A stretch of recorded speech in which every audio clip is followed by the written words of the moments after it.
once again for flea market and thrift store finds for the month of May. So let's kick things off and I'll show you some of the cool stuff that I got.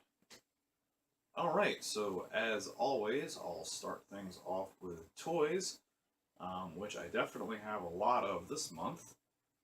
I'll start off with some small things I picked up. This is a Garfield Wisecracks toy. And he says, I never met a lasagna that I didn't like. And they'd all have a sarcastic phrase on them. He pushed down on his head, and then he grins saying that. That's why it's called a wisecrack toy. Pretty neat. I'm a big Garfield fan, so I think I got that for 50 cents. Found a little Street Sharks mini figure. I think he might be a water squirter, actually. But like he's just cool to sit down and display. I think that's Hammerhead. I mean, obviously, but I don't remember his name from the show.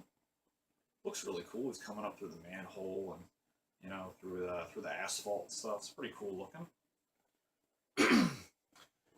This I found at a store near me, a buddy of mine, Scott. This really cool tentacle brain monster thing. This is from the Advanced Dungeons and Dragons toy line. So it's really cool. It kind of reminds me of like Cthulhu or something. Looks like something out of a horror movie, so really awesome. And let's see. Also picked up at a flea market near me. I picked up some mid-90s X-Men figurines. They were, I think, 50 cents each. Professor X in his wheelchair. Jean Grey, and Rogue. I also picked up a little Ultraman. I think he's like a pencil topper or a just like a little finger puppet, but he looks really cool. And I'm getting into Ultraman and Godzilla stuff, so he sits on top of my desk and looks really neat. These next two things I got from a good buddy of mine, Nas. He gave them to me for free. I have a Panther Beast Wars figurine. He's from the McDonald's release. So this is my first Beast Wars Transformers that I have. So that's another collection I'm probably going to start. Hopefully not anytime soon. Nothing against Beast Wars. And a really cool deck of Superman playing cards. They all have like the Superman logo on the back. So they're pretty neat. I really like them. Anything DC or comic book related is very cool. Let's see. Also, I found for only $3, this is probably one of my best toy finds of the month. I found a Super Soaker 100 just this past weekend. Which, how cool is that? I remember me and my friends actually playing with these during the summer. And this one isn't in the best shape, but still they go anywhere from like 50 to $100 because they're pretty uncommon. And I don't really know why they're so valuable. I don't really think they're valuable, but they're just neat. And I remember playing with all of the ones, the double barrel one, the backpack one. I mean, we had a whole neighborhood of kids growing up, and we used to have all out wars with these, and super soaker fun, really super fun every summer. Just having water balloon and super soaker water pistol fights. Awesome toy. If you played one of these as a kid growing up, then you had an amazing childhood. And, oh yeah, also I found this. I found the Mad Balls roller cycle with two of the head popping Mad Balls. Got Skull Face and Wolf's Breath here. Now it is missing the basketball net that would go on the back, but other than that, it's completely complete. I already had Dust Brain, just the head before. And this thing's really hard to find. The bike in itself in this condition is probably worth about 50 to 60 bucks, and both of the figures are worth at least $40 and up. So it's a really rare toy to find. But then again, most vintage Madball stuff is very collectible and difficult to find to begin with. So super stoked to add that to my collection. That like made my weekend one weekend. I also found this recently. Really neat. A Game Boy no tier bubble bath Donkey Kong bath game. And you can hear it has little beads in there that you'd fill up with water. And it's like a little water game. You pop the top, and there's still shampoo in there, which I am not going to touch because that is like 25-year-old shampoo. It is terrifying. And it says on the back, it's really funny. It says, prolonged exposure may cause irritation to skin and urinary tract. Discontinue use if rash, itching, or redness occurs. Consult physician if irritation persists. So how weird is that? Like Nintendo that makes all types of products for kids and stuff, like did research testing to find out that this irritates your urinary tract? That's kind of creepy. So just saying, but other than that, really neat, fun toy. Let's see, toys. Well, this is gonna go more into miscellaneous. Oh, I got two more toys. Got two more Guts figures. A little military guy, Sniper. I don't know how well you're gonna be able to see him. And one of the Secret Samurai Ninja Guts figures to add to my collection. And now moving on to miscellaneous. I found a really neat old Starlog magazine, which I was not aware of before. And this covers Return of the Jedi. And this is basically like everything nerd back in the 70s and 80s, from like Star Trek to Star Wars. There's even a pullout on the Dark Crystal. Even on the front page, you can order a Wrath of Khan Star Trek game watch. So you have an ad for Advanced Dungeons and Dragons on the back. So, you know, I really thought of something. When you really think about it, magazines were like what the internet was before the internet existed. Like, this is where all your blogs and vlogs were. They were in like books and magazines that you got mailed to your house once a month, and you know, it was kind of like the internet before technology existed, if you know what I mean. It's like that's how they got your attention. Those were the pop-ups, like, oh, check out Star Wars, just like, you know, when you're browsing Facebook and it's like, here, click on this, like kind of the same thing, you know what I mean, except just like in paper form. Some other neat magazines and stuff that I found a really cool Nintendo Legend of Zelda Sticker Fun book. Has lots of different puzzles and games, and all the stickers are already put on, but it's really neat as you can look through this and you can see the stickers applied on the different pages. And somebody had a lot of fun with this at one point and colored it in, which is really cool. You can see Zelda holding up a Triforce, so that was really neat to find. This is something that's very definitely unusual. I also found a Voltron Defender of the Universe paint by number book, and most of this I believe has been used, but there's a lot of it still that hasn't been painted in. Let's see if I can find a good couple of pictures here. I have all the Voltron warriors there, and let's see if we can find a good one of Voltron.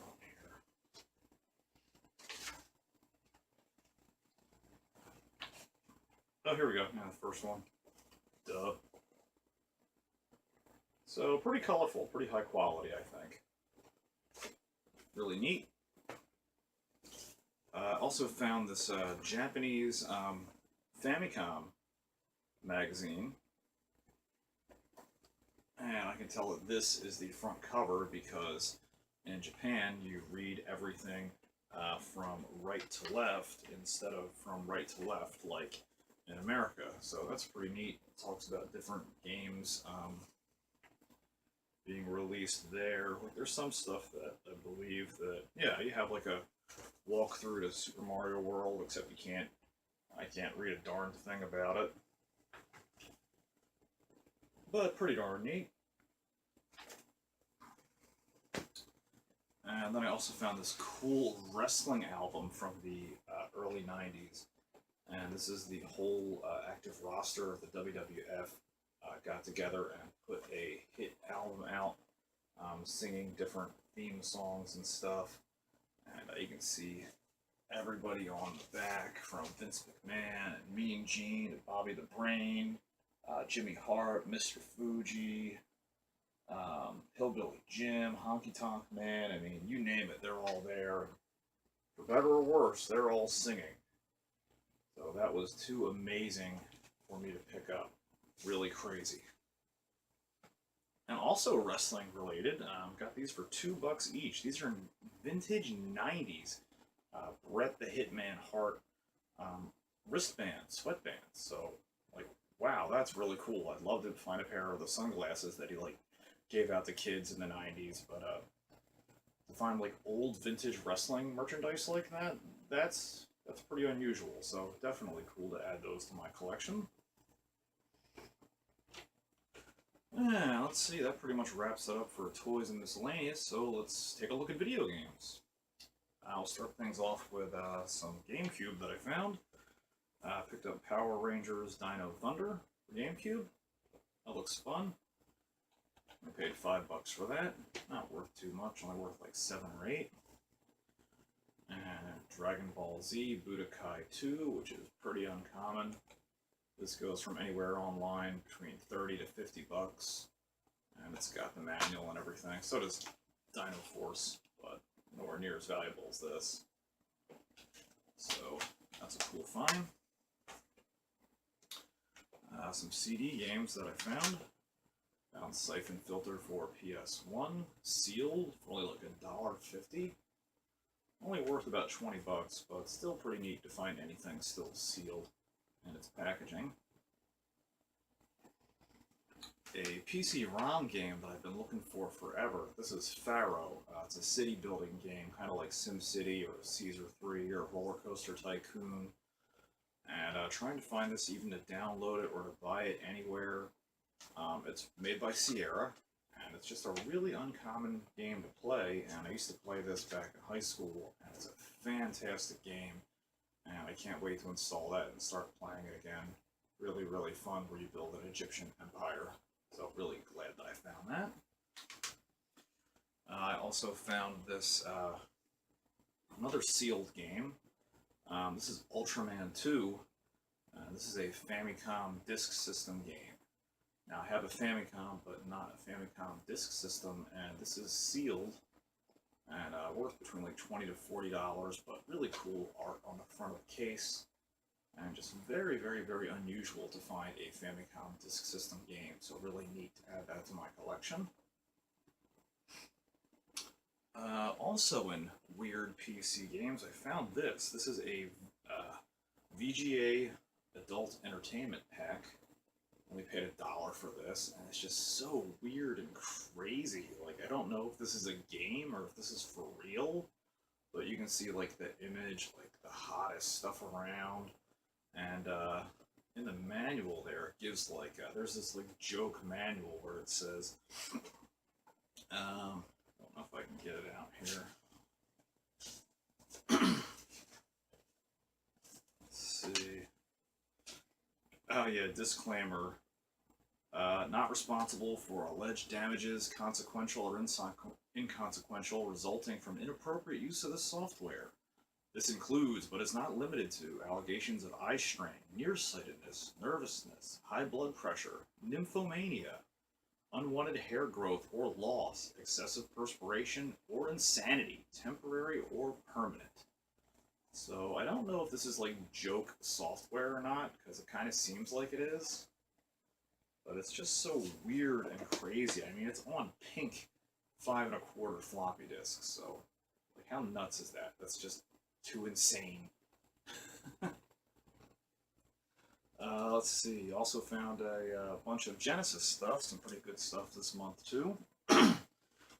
Really rare game I found, Space Invaders 91. That's very, very, very uncommon to find. It's worth like between 20 and 40 bucks. Only paid $3 for that. Gargoyles for the Genesis, another uncommon game. paid $3 for. Spider-Man and X-Men Arcade's Revenge, only paid $3 for. Not very valuable. And Paperboy 2, another pretty uncommon game that I paid $5 for. It's moderately uncommon on the Genesis. All pretty decent games. Picked up some Super Nintendo stuff too, some really good stuff. Picked up Stunt Race FX for $5. Got that off of Mel. Thank you, Mel. Fun little game. Mortal Kombat 2 picked up for $5. I love Mortal Kombat, but God, the old games are harder than hell. Like even on like easy mode, they just beat the living crap out of you. So hard. And Turtles in Time, picked that up out of a trade with a bunch of good stuff that I found. So I got this for like nothing because of the stuff that I traded. So really good find there. A few Game Boy finds as well. Picked up a kind of uncommon Game Boy game, Fortified Zone for Game Boy for only $1. And Pokemon Red for $10. Pretty decent deal. And let's see, last but not least, as far as video games, I found a ton of Nintendo 64 stuff. Picked up San Francisco Rush for $4. Very fun game. WCW and NWO Revenge. I believe that was $2. Hercules, very uncommon in 64 game. I think I paid $5 for that. Yeah, $5 for that. 007, The World Is Not Enough. Only like $2 for that. Blitz Special Edition for like $2. I got a lot of these at a lot at Village Thrift, really cheaply, and that's apparently worth like $50. Go figure. Special Edition. Never would have known that. Wayne Gretzky's 3D Hockey 98, which is different from the regular Wayne Gretzky's 3D Hockey, but who cares? Only the Wayne Gretzky's 3D Hockey is really good, I think. And Conker's Bad Fur Day for only $3.50 at a thrift store. Like, holy crap. I don't know how no one picked that up. Like, insanely rare and worth like $60 to $90. So, an amazing find. And Fighting Force 64, another very uncommon N64 game for only $5. This is a label upgrade to one that I repaired, so glad to find that. And finally, last but not least, I also picked up for $1 the Ewok Adventure on VHS, which I can't wait to watch. I don't really remember hearing much about this movie as a kid growing up, but it really looks cool. Just got done watching The Last Starfighter, so watching a lot of old vintage classics, and this looks like a really good movie to watch. I also picked up a GoBots lunchbox, but I can't show that right now because I have that mounted up on my wall. So if you check my 300 subscribers video, you can see it there. Alright guys, well that's going to wrap it up for Flea Market and Thrift Store finds for the month of May. So until next time, happy hunting out there, keep hitting those flea markets and thrift stores, and who knows what you'll find. Show me pictures on my Twitter feed at King of Retro, and I'll see you guys back here next month. Till then, take care, guys. Hey guys, if you like the video that you just watched, go ahead and hit that subscribe button down below. And if you do the Facebook or Twitter thing, follow me at #KingOfRetro. See you next time.